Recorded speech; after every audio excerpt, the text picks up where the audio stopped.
Selamat datang kembali ya. Kita hari ini mau langsung aja nih bedah sumber informasi kita.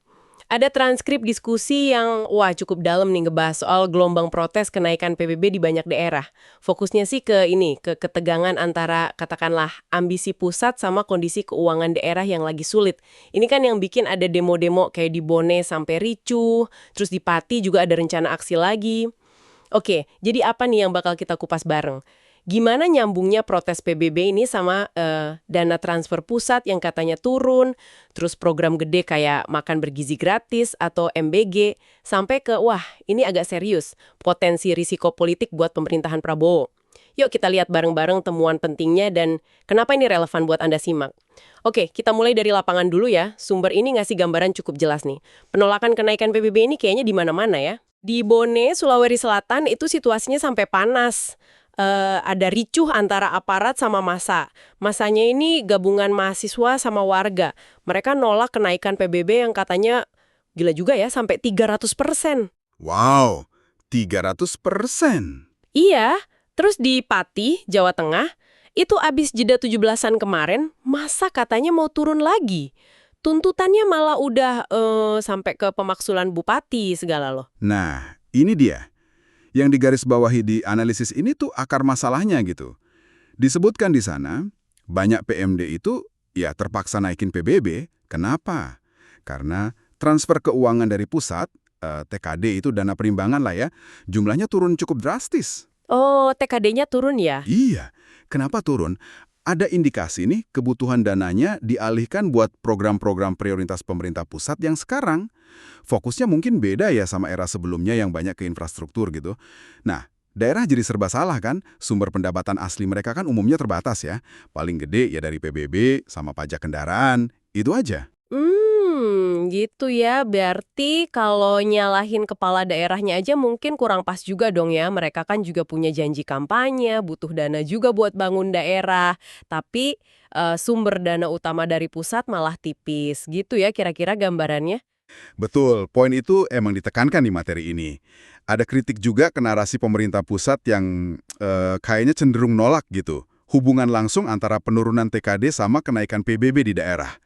Ada disebut kemungkinan info yang sampai ke presiden itu mungkin kurang pas soal kondisi real di lapangan.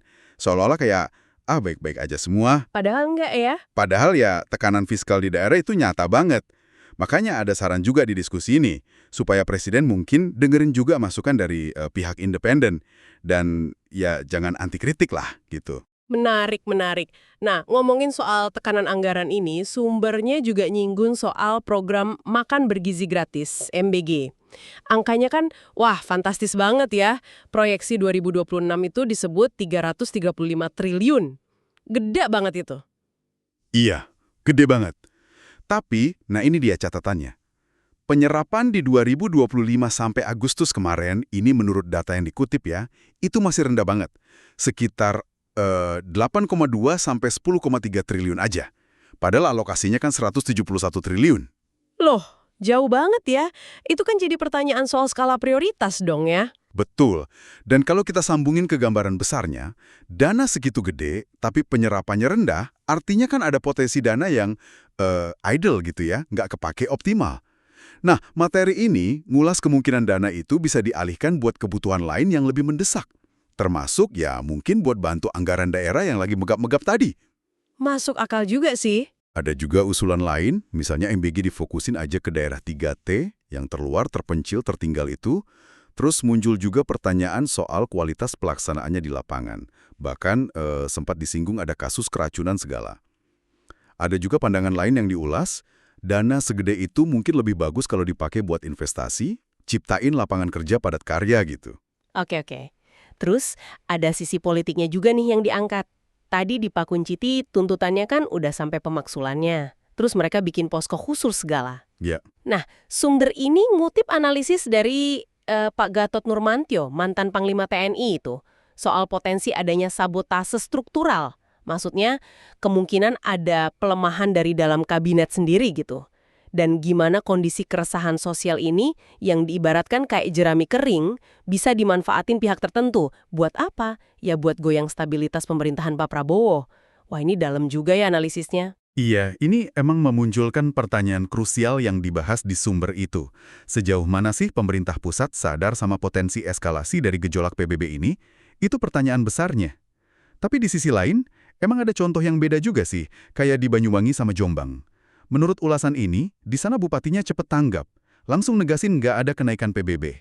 Jadi ya adem ayam aja. Oh, ada juga yang gitu ya? Ada.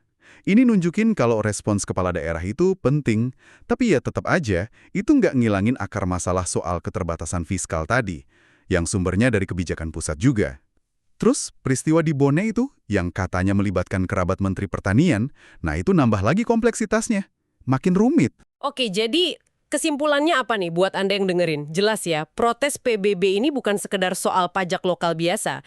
Ini kayak jendela buat ngelihat tekanan fiskal daerah yang nyata, terus imbas dari kebijakan prioritas pusat kayak MBG tadi, dan juga ini sinyal potensi kerawanan politik yang bisa muncul dari ya ketidakpuasan di masyarakat bawah. Gitu ya, analisis dari materi yang kita bahas ini.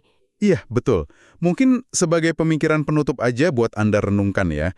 Di tengah narasi yang mungkin saling lempar tanggung jawab nih antara pusat sama daerah, terus ada potensi manuver politik juga yang mungkin main di situ, pertanyaannya adalah, isu struktural mendasar apa sih soal hubungan kekuasaan dan fiskal antara Jakarta dan daerah yang sebenarnya lagi kebuka sekarang ini? Nah, mungkin itu pertanyaan yang menarik buat Anda dalami lagi dari berbagai sudut pandang. Oke, sampai jumpa di pembahasan kita berikutnya.